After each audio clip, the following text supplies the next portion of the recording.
The Baltic is more than a sea.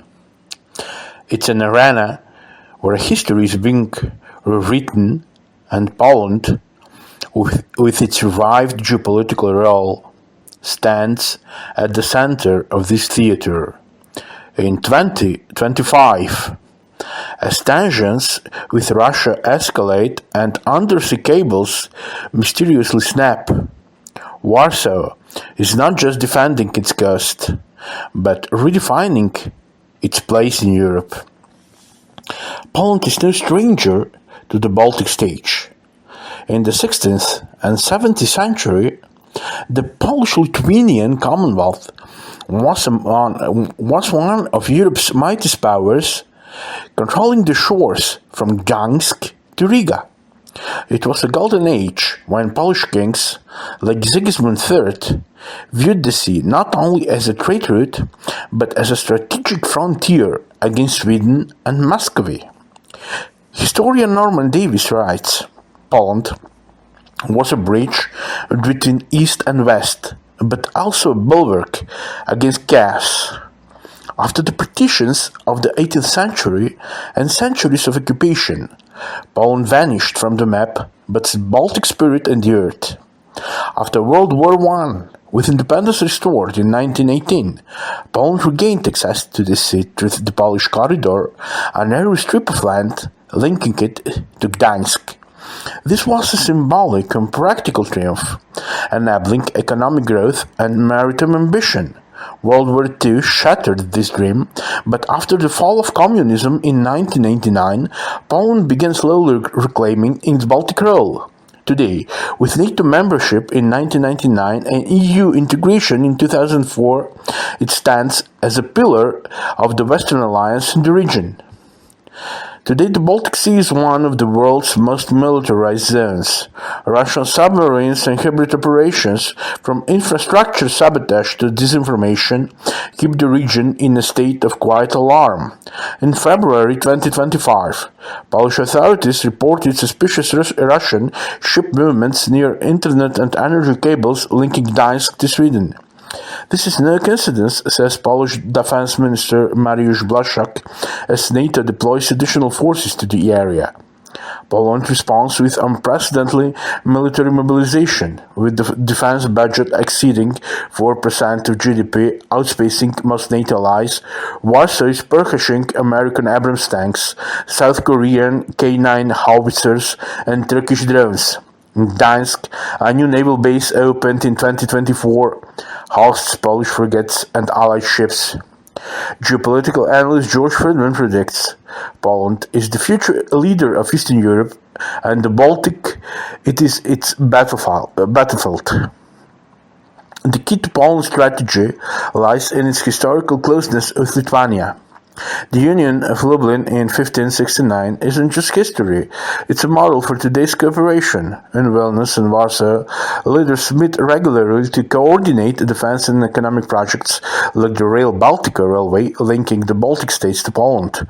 This axis is also political. Poland and Lithuania jointly support Belarusian resistance against Lukashenko, seeing Western Belarusians as potential allies. Lithuania and Poland are like brothers fighting the same enemy, says Lithuanian historian Alfredas Blumbauskas. In 2025, Polish instructors trained Belarusian volunteers in camps near the border, while Warsaw quietly finds opposition media in Minsk. This is part of a broader vision to weaken Russia by supporting separatist movement, a strategic echoing Joseph Pilsudski Prometheism.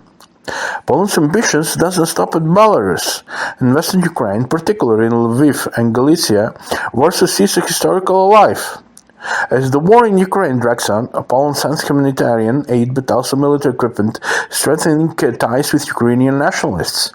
This continues the idea of the Intermarium, an alliance from the Baltics to the Black Sea, envisioned by Pilsudski and revived by modern Polish thinkers like Jacek Czaputowicz.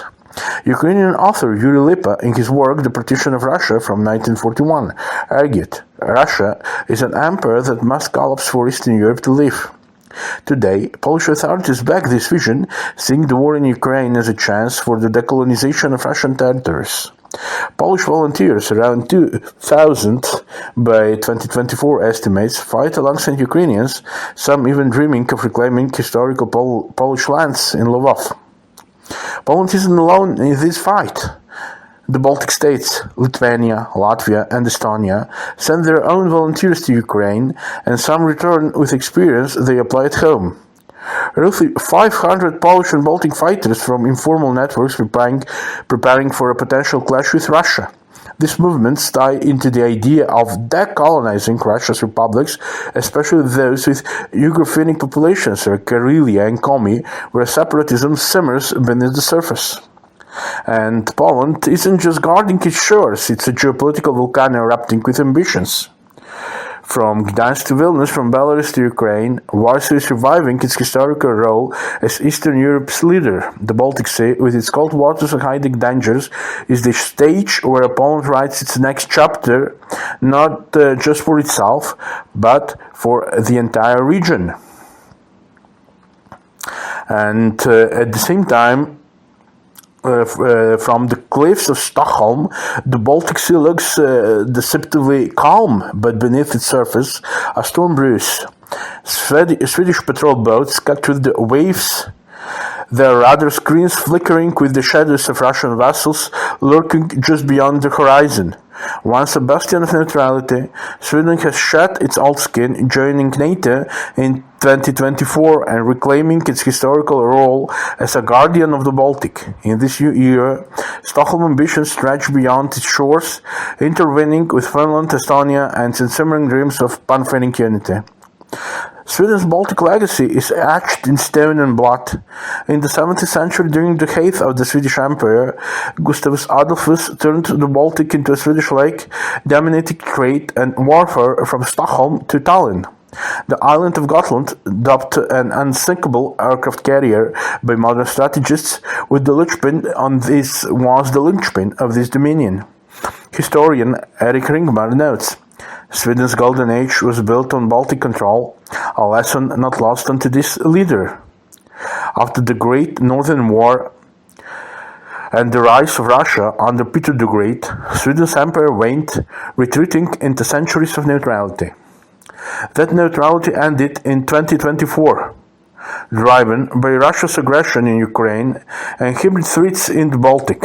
Sweden's entry into NATO marked a seismic shift, reviving its historical role as a northern power. Today, Gotland is militarized once more, hosting Swedish troops and allied exercises. The Baltics is no longer a buffer, it's a front line, says Swedish Defense Minister Paul Jansson, as Stockholm invests billions in submarines, fighter jets, and cyber defenses. In 2025, the Baltic Sea is a geopolitical chessboard, and Sweden plays a cunning game.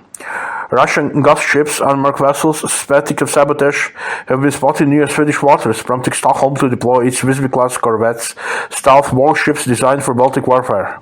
In January 2025, a giant Swedish-Finnish patrol intercepted a Russian drone near Åland, a demilitarized zone now under quiet scrutiny. Russia tests us daily, warns Swedish strategist Anders Östlund, but Sweden is no longer a bystander. Sweden's military buildup is matching by its economic clout.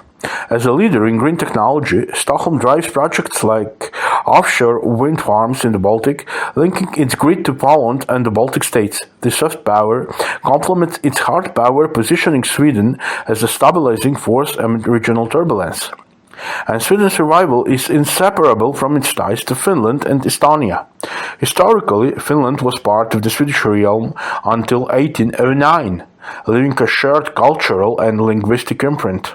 Estonia too fell under Swedish rule in the 17th century, forging ties that endure today. In 2025, this Nordic-Baltic axis is a cornerstone of Sweden's strategy. The three nations coordinate defense with NATO, with joint exercises in the Gulf of Finland and shared intelligence of Russian movements. Stockholm's closeness to Helsinki and Tallinn goes beyond security. The ferry routes linking these capitals buzz with commerce and tourism, while cultural exchanges, from music festivals to academic collaborations, deepen their bond.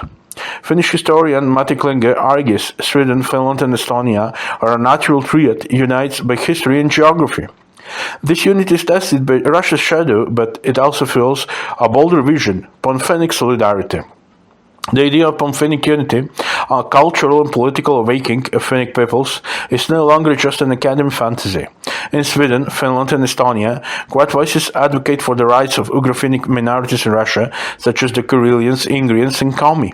Karelia, annexed by Russia in 1940, remains a sore point for Finland, while Ingria, now St. Petersburg, and the Komi republics simmer with Latin separatism. They are our kin, says Estonian activist Jaak Prozas, and their freedom is our cause. Sweden treats carefully here. Official Stockholm denies supporting separatism, but its humanitarian aid and cultural programs often reach these regions through non-government organizations. In 2025, Swedish media amplify stories of Karelian exiles, while Finnish volunteers in Ukraine, some 800 strong, include pan-Finnic idealists dreaming of a broader liberation. Geopolitical thinker Parakana suggests the Baltic could spark a domino effect, unveiling Russia's imperial edges. The war in Ukraine has become a crucible for these ideas. Swedish volunteers, numbering around 14, fight alongside Finns and Estonians in the International Legion. Many hail from northern Sweden, where Finnic roots run deeper. We are not just defending Ukraine, we are defending our way of life, says Mikael, a Swedish volunteer from Umeå, who declined to give his full name. Meanwhile, Ugro-Finnic fighters from Russia's republic like Marial and Udmurtia join the fray, seeing Ukraine as a stepping stone to their own independence. This convergence of Scandinavian and Baltic volunteers, totaling over 1,500 since 2022, per Ukrainian estimates, hints at a broader movement. It's Prometheism reborn, says Polish historian Andrzej Nowak, linking it to Pilsudski's vision of dismantling Russia. Sweden's role is subtle but pivotal, providing training and moral support without openly endorsing separatism. Sweden's Baltic strategy aligns with the growing call for Russia's decolonization. Thinkers like Ukrainian Yuri Lippe, who envisioned a fragmented Russia, find echoes in Swedish academic circles. The Baltic states and Scandinavia could midwife a new order, argues Swedish political scientist Magnus Christiansen. The pan-Finnic narrative fits into this puzzle, offering a cultural counterweight to Russian dominance. Stockholm leaders, however, balance idealism with pragmatism. Joining NATO has tied Sweden to collective defense, but its historical caution lingers. We are not here to start wars, but win peace, says Prime Minister Ulf Kristersson, deflecting questions about Karelia or Komi. Yet, the undercurrent is clear. Sweden sees the Baltic as a space to project influence, not just protect it. Sweden is no longer a neutral observer of alt. From Stockholm archipelago to Gotland fortified shores, it stands as a sentinel of the Baltic, its gaze fixed on Russia and its hands clapped with Finland and Estonia. The pan-Finnic dream, subtle yet persistent, adds a radical edge to this revival, linking Sweden's past dominance to a future where the Baltic might reshape Europe's eastern frontier. The sea whispers of change, and Sweden listens. And as the wind carries the tank of salt and diesel, as German frigates glide out of Kiel's harbor, their silhouettes sharp against the Baltic horizon. Across the water in Copenhagen, Danish radar stations hum quietly, tracking every ripple in the Kattegat Strait. These two nations, bound by history and geography, anchor the Western Baltic, wielding economic might and maritime control in a region teetering on the edge of conflict. In 2025, Germany and Denmark are rediscovering their roles as stabilizers and gatekeepers, their past echoing in the present as they navigate a sea shadowed by Russian ambition. Germany's Baltic story begins with the Hanseatic League, the medieval trading confederation that turned Lübeck and Rostock into powerhouses of commerce. From the 13th to 17th century, German merchants ruled the ways linking the Baltic to the North Sea and beyond. Historian Ferdinand Brodel writes, "The Hanseatic League was Europe's first economic empire, and the Baltic was its beating heart." Truth that era faded, Germany's industrial rise in the 19th century and its naval ambitions under Bismarck kept the Baltic central to its identity. Today, Germany is the economic engine of the region. The port of Kiel thrives as a hub for shipbuilding and trade, while Rostock wind turbine factories power Europe's green revolution. In 2025, Berlin invests heavily in Baltic infrastructure, undersea cables, gas pipelines, and renewable energy projects, trying its fate to Poland, Sweden, and its Baltic states. Yet, its military presence lacks. Despite NATO commitments, Germany's defense spending hovers below 2% of GDP, drawing criticism from allies. Power without force is hollow, warns strategist Hans Morgenthau, a critic that stinks in Berlin. Denmark's role is smaller but sharper. Controlling the Kattegat and Skagerrak Straits, Copenhagen holds the key to the Baltic's western exit. Historically, this made Denmark a toll collector and naval power, extracting dues from ships during the Sound Toll era from 1429 to 1857. Denmark was the gatekeeper of the Baltic, a role it never fully relinquished, notes Danish historian Olaf Holdbøk. During the Napoleonic Wars, Copenhagen's fleet clashed with Britain, cementing its maritime legacy. And now, Denmark leverages this geography with quiet efficiency. Its navy, though modest, patrols the straits with frigates equipped for anti-submarine warfare, countering Russia's incursions. The Tresund Bridge, linking Denmark to Sweden, is both an economic lifeline and a strategic asset monitored by Danish intelligence. Copenhagen defense spending nearing 2% of GDP supports NATO's Baltic presence, though it avoids the aggressive posture of Poland or Sweden. The Baltic Sea tests both nations. Germany faces pressure to match its economic weight with military muscle. In March, a Russian corvette shadowed a German cargo ship near Bornholm, prompting a rare public rebuke from Chancellor Olaf Scholz. Berlin responded by deploying 2 additional frigates to the Baltic, a symbolic gesture amid calls for more. Germany must decide if it's a leader or a bystander, says analyst Jan Techau.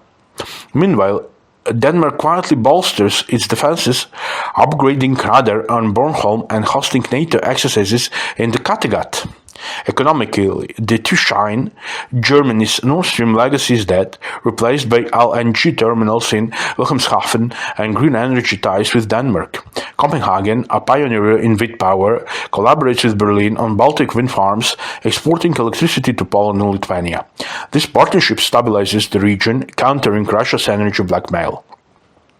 Germany's Baltic role has oscillated between dominance and restraint.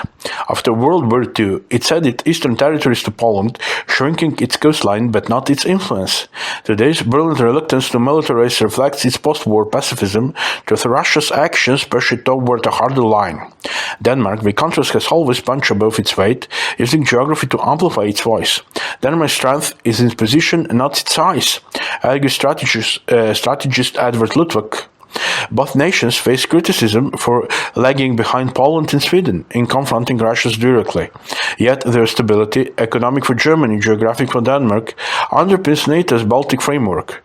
They're the quiet giants, says Baltic expert Andreas Kassekamp. And Germany and Denmark are the Baltic steady hands balancing power and caution. From Kiel's bustling docks to Copenhagen watchful straits, they anchor the region's west, their historical roles as traders and gatekeepers reborn in a modern guise. As Russia looms, their challenges to marry economic strength with strategic resolve, a test the Baltic Sea demands of all its players.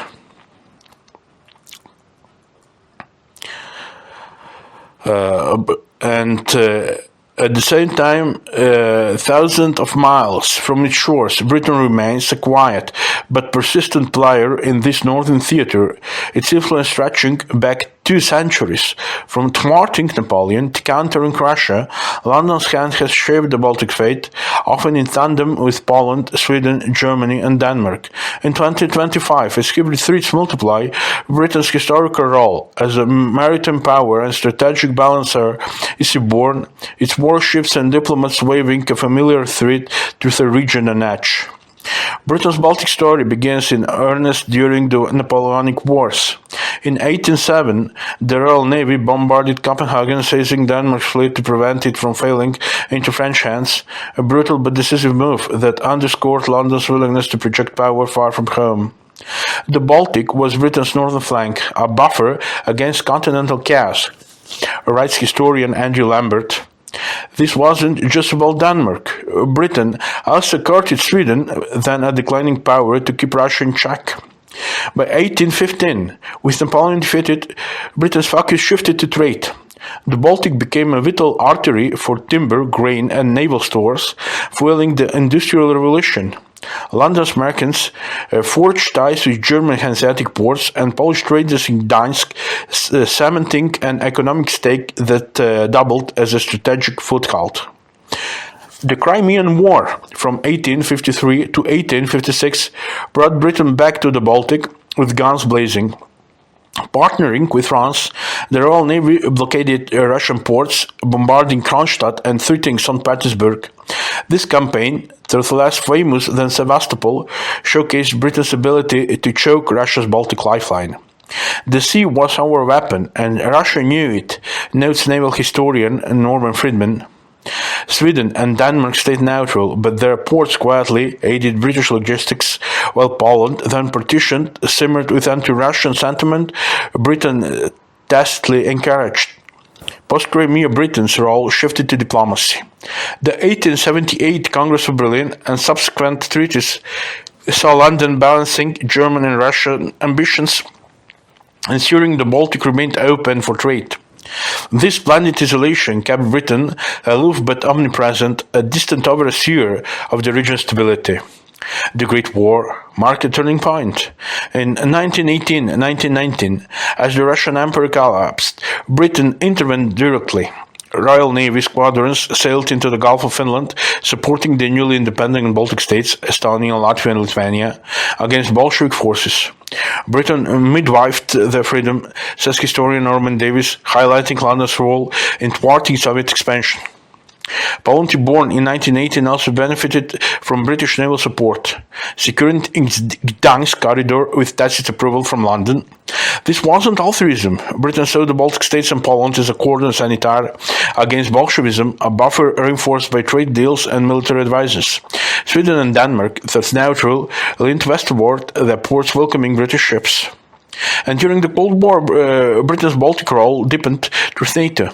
The Royal Navy patrolled the North Sea approaches, while RAF bases in Germany kept Soviet forces under surveillance. London's intelligence networks, including MI6 operations in Scandinavia, tracked Moscow Baltic Fleet. The Baltic was a frozen front line, and Britain was its western anchor, argues strategist Lawrence Friedman. Poland, under Soviet control, was a target for British propaganda, while Sweden and Denmark, though non-aligned, cooperated quietly with NATO exercises. Today, Britain's Baltic footprint is modest but sharp. In March 2025, HMS Defender, a Type 45 destroyer, leads a NATO task force near Gotland, shadowing Russian corvettes. Since 2025, London has sent 1,000 troops to Estonia, annually bolstering NATO's enhanced forward presence. We are here to deter, not provoke, says Admiral Tony Radakin, Chief of the Defence Staff, echoing Britain's historical restraint.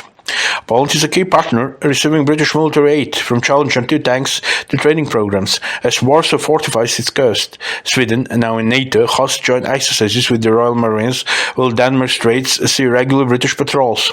Germany, through economical vital, frustrates London with its hesitancy. British diplomats push Berlin to match rhetoric with action. Beyond hardware, Britain wields soft power. BBC broadcast target Baltic audiences, countering Russian disinformation, while UK universities train the region's next generation of leaders. Britain's influence is subtle but pervasive, notes analyst Robert Newbert. And also, France's presence in the Baltics is felt in whispers and handshakes, from gilded halls of Versailles to the NATO summits of today. Paris has long cast a shadow over the Baltic, its role less martial than Britain's, but no less significant. Historically tied to Poland, and Sweden and France now navigates the region with diplomatic finesse, balancing the Western allies and its own interest in the Baltic Sea, wrestling with tension. France-Baltic tale begins in the age of absolutism. In the 18th century, Paris forged a deep bond with Poland, backing its Polish-Lithuanian Commonwealth against Russian encroachment. The 1764 election of Stanislav August Poniatowski, a French protégé, was a triumph of Parisian influence. Truth, it couldn't halt Poland's eventual partition. France saw Poland as a bulwark against the East, writes historian Robert Zaretsky. Simultaneously, France skirted Sweden, supporting Gustav III coup in 1772 to counter Russian ambitions. The Baltic for France was a chessboard to frustrate Moscow and bolster its northern flank. The Napoleonic era amplified this role. In 1807, alongside Britain's Copenhagen bombardment, Napoleon pressured Denmark to join his continental system. With Denmark's resistance complicated French plans. The 1812 Treaty of Eubea, aligning Sweden with Russia against Napoleon, marked a rare setback, but France's Baltic imprint endured with cultural ties and Polish exiles in Paris. Post-Napoleon, France's direct Baltic influence waned. The Crimean War saw Paris and London allied against Russia, with French warships joining the Baltic blockade, but Britain took the lead. France's Baltic role was secondary, its eyes fixed on the Mediterranean, notes historian Pierre Renevin. Still, Paris maintained ties with Poland's emigre community, nurturing anti-Russian sentiments that flared during the 1830 November uprising. Sweden and Denmark, meanwhile, drifted from France's orbit, drawn to Britain's trade network. And after World War I, France sought to revive its Baltic clout. The 1921 Franco-Polish alliance aimed to bolster Poland as a counterweight to Germany and Soviet Russia, with French advisors training Polish troops. Poland was France's eastern shield, argued strategist André Burger. Yet Paris hesitated to fully commit, and 1939 a Nazi-Soviet pact exposed this weakness. Sweden and Denmark, neutral in both world wars, remained peripheral to France's plans. During the Cold War, France's Baltic role shrunk further. Under de Gaulle, Paris prioritized European integration over Eastern entanglements. It supported NATO's Baltic defenses from afar. Polish dissidents found refuge in France, and cultural exchanges with Sweden flourished, but military engagement was minimal. France played the long game, not the loud one, said analyst Dominique Moissy. Today, France's Baltic presence is diplomatic, not martial. In March 2025, Foreign Minister Catherine Colonna hosted a summit in Paris urging de-escalation in Ukraine and offering mediation between NATO and Russia. France deploys new ships to the Baltics. Its navy focuses on the Mediterranean, but its voice shapes policy with stability, not confrontation. Colonna declares a stance that frustrates Poland's hopes but allies with Germany's caution. Poland remains France's closest Baltic ally. In 2025, Paris sends 200 million euros in aid to Warsaw, including air defense systems, reinforcing a bond rooted in history. Sweden, now in NATO, welcomes French investment in green technology, while Denmark coordinates with Paris on EU energy projects. Germany, France twin in the EU, shares its restraint with Berlin hesitancy, irks Paris at times. France and Germany must lead, not follow, says Pierre Asnare, analyst. France also engages the Baltic states directly. Cultural programs in Vilnius and Riga, backed by the Institut Français, counter Russian narratives, while French diplomats push for EU sanctions in Moscow, yet Paris avoids the militarism of Britain or Poland, favoring soft power over hard steel. From Paris to Warsaw, it balances Poland's favor, Sweden's resolve, and Germany's indecision, offering a counterpowering to Britain's naval swagger.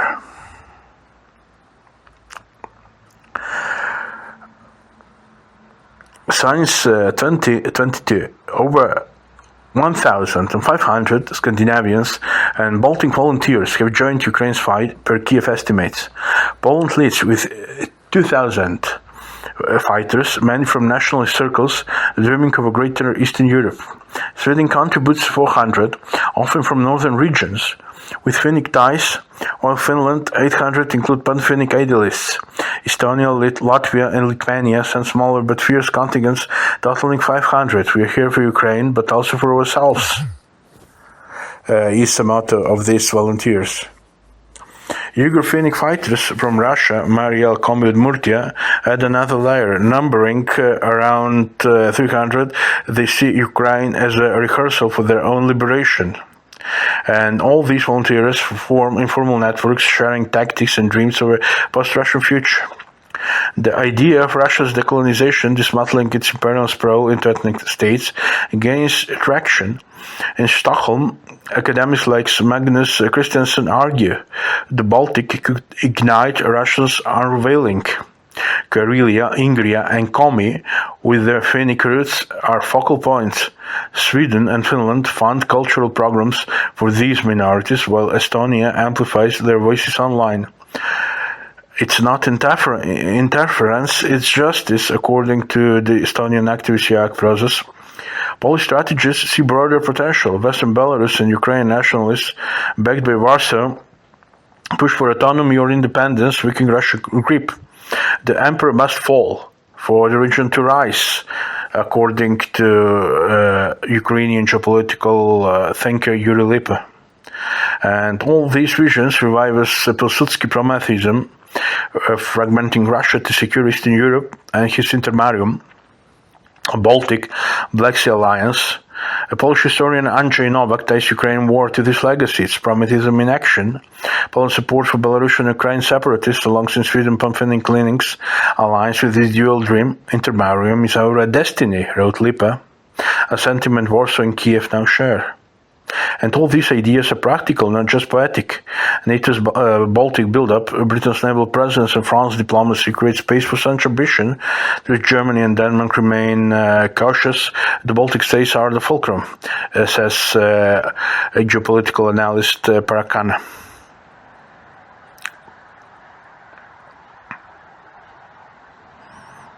The Poland-Britain-Sweden triad has deep roots. In the 17th century, Poland's Commonwealth and Sweden clashed over Baltic dominance, yet Britain mediated trade between them.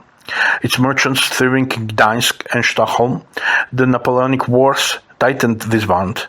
Britain bombarded Copenhagen to thwart France, while Sweden pivoted against Napoleon, and Polish exiles in London dreamed of liberation. Britain was the glue, Poland the fire, Sweden the shield, writes historian Norman Davis. The 20th century cemented this. In 1918 and 1919, Britain and Royal Navy aided Poland rebirth and Sweden neutrality, ensuring Baltic independence against Soviet threats. World War II strained ties, Poland fell, Sweden stayed neutral, Britain fought alone, but the Cold War realigned them.